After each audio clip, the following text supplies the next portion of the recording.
I have an on topic, but since the mayor is wiping his brow and took off his jacket and is already drinking water, if he wants to address the coming heat wave at the end of my on topic, that's up to the mayor. So my question is, if I understand correctly, there's something like $5.4 million baselined in the budget for this.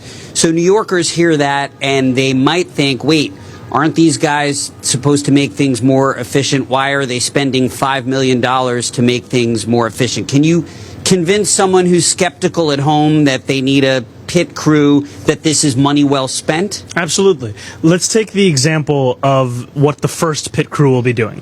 They will be focusing on operationalizing the click-to-cancel rule.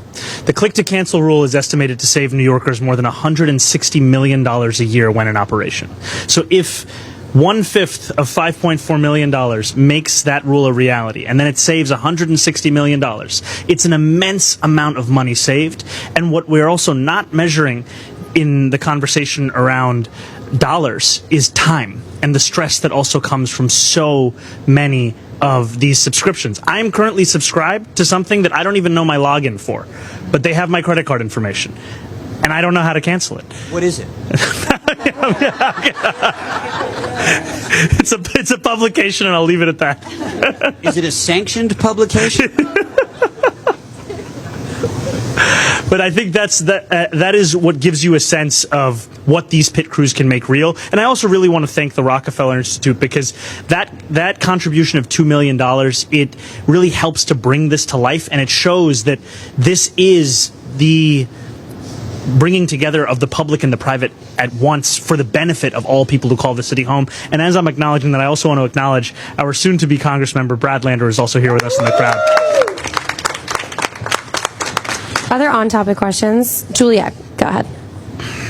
Hi, Mr. Mayor. Hi, how are you? Okay, thank you. So what is the timeline for the click to cancel? When would that be in place? And number two, where else do you see the greatest need in city agencies for better technological communication and access? So we will be launching the first product by fall of this year, and I'm just going to pass it over to our Chief Technology Officer to offer a few additional details to your second question. Absolutely. Thanks for the question. Yes, we are actually open to talking to all agencies. So one of the critical criteria on which we're selecting projects is that they are direct to New Yorkers, that they address a mayoral priority, and that the agencies are bought in, believe in it.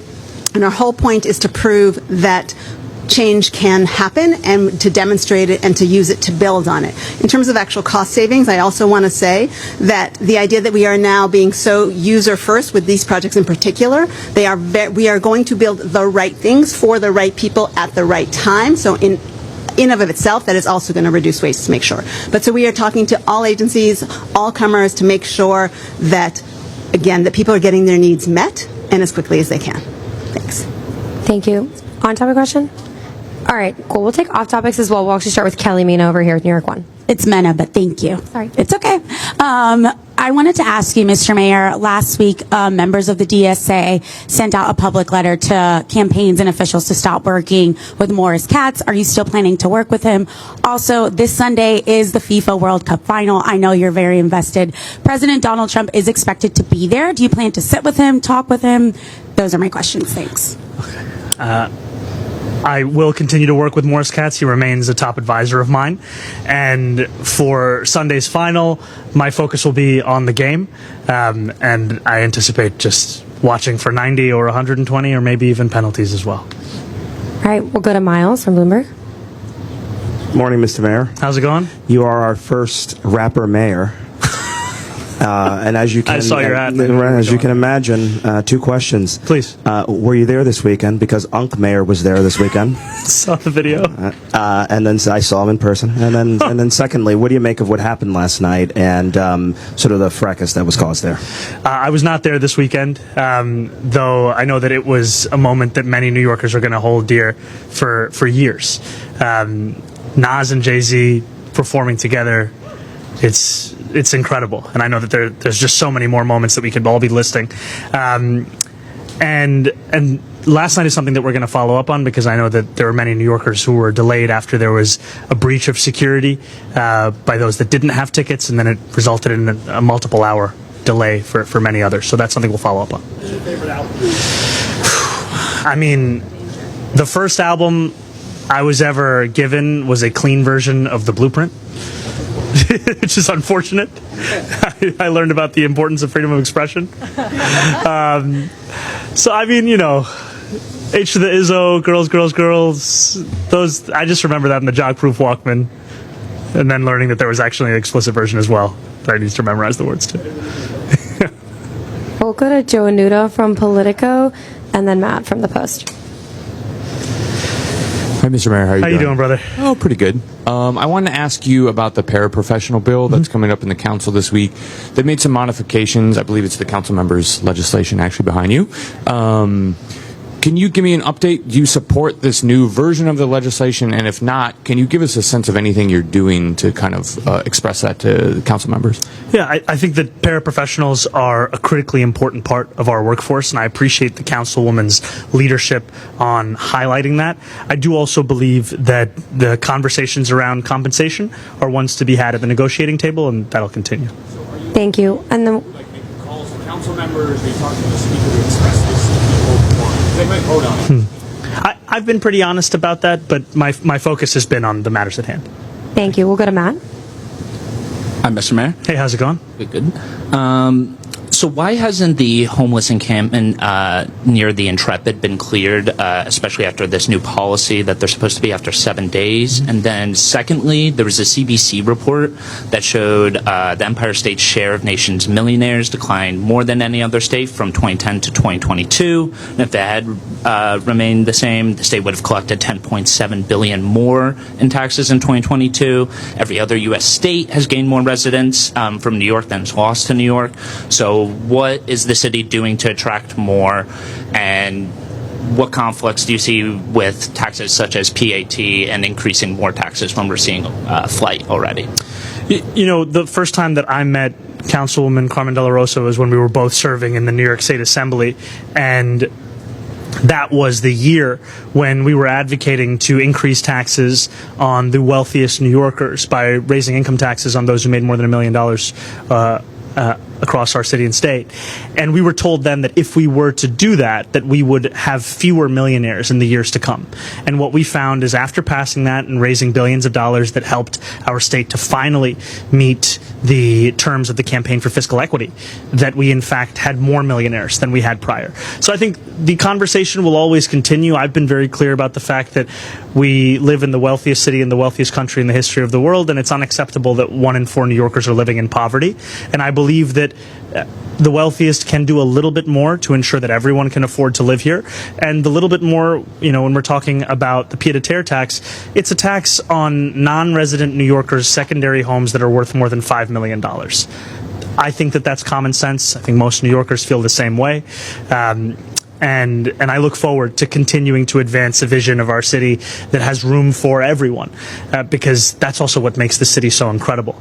And to your first question, so I want to first just go over what our administration's focus is, right? We are focused on connecting New Yorkers to shelter and on establishing a pipeline to stable housing, not just moving New Yorkers from one place to another place. And so we made it very clear at the beginning of this year that our approach was going to be one where we would have DHS outreach teams lead the work of conducting daily outreach to homeless New Yorkers who were living in an encampment following the notice of that encampment sweep. So those would be a full week's worth of daily engagements and outreach once that notice was provided. And the goal of that outreach is to ensure that we're building trust, that we're actually able to connect those New Yorkers with services, and that we can connect them with any other things that they need, whether it be medical care or whether it be housing support. And then by the 7th day, the notice, following the notice, the encampment will be cleared. And to the specific encampment that you brought up, we're going to look into the details of that. Thank you. We've got time for just one more. We're going to go to Sophia. Thank you. Hi, Mr. Mayor. Hi, how's it going? Good. How are you? Doing all right.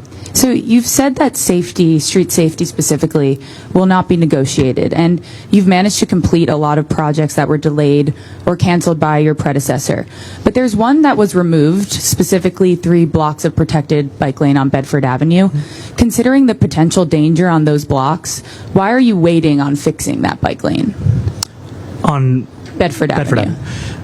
So we are following up on a lot of the different projects that were either paused or canceled by the prior administration, and we are also looking to ensure that the way that we are going about doing so is one that is both in line with the legal requirements and also in line with ensuring that those projects will be durable for not just the short term, but the medium term and the long term. And I think just going back to your earlier point, we are an administration that believes there should not be a hierarchy of safety. Whether you are driving, whether you are walking, whether you are biking, whether you are using public transit, you should come to expect the same level of safety in our city. I don't know, Deputy Mayor, if there's anything you'd want to add. Okay, all right. Thank you very much. And sorry, we're just going to do one more on Legionnaires from CBS 2. Yes. So to date, there are 59 confirmed cases and no deaths associated with this cluster.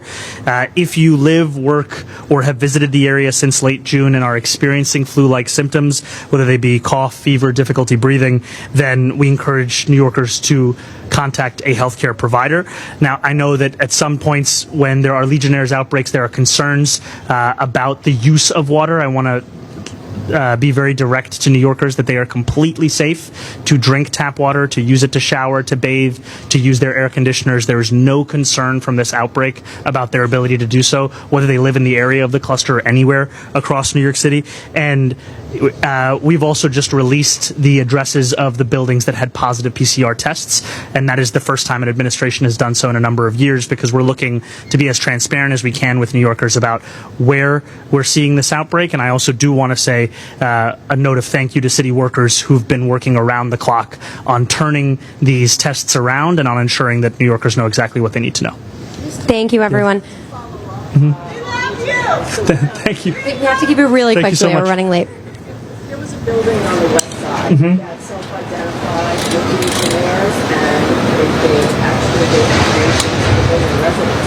How concerned are you that there's so many more buildings out there that aren't contaminated, and looking at particular plus weather that some of this is going to be illuminated to the air, so it's going to require more buildings that are on now to provide data and You know, I think the first thing that we are doing is looking to utilize every tool we can to both keep New Yorkers safe and move as quickly as possible in doing so. And that is going to continue, whether as we are talking about this cluster or we're talking about in the future. And when it pertains to the Upper West Side, you know, our health department is aware of a building independently conducting Legionella testing, and they did so in their internal plumbing system. Now, this is unrelated to the cluster of Legionnaires on the Upper East Side, and what the focus has been from the health department is on cooling towers in the Upper East Side. There is no cooling tower at this building on the Upper West Side, and the reason for that focus is typically those towers are the cause of this outbreak, but we're going to be following up on that building as well. Thank you Thank you, all very much. everyone.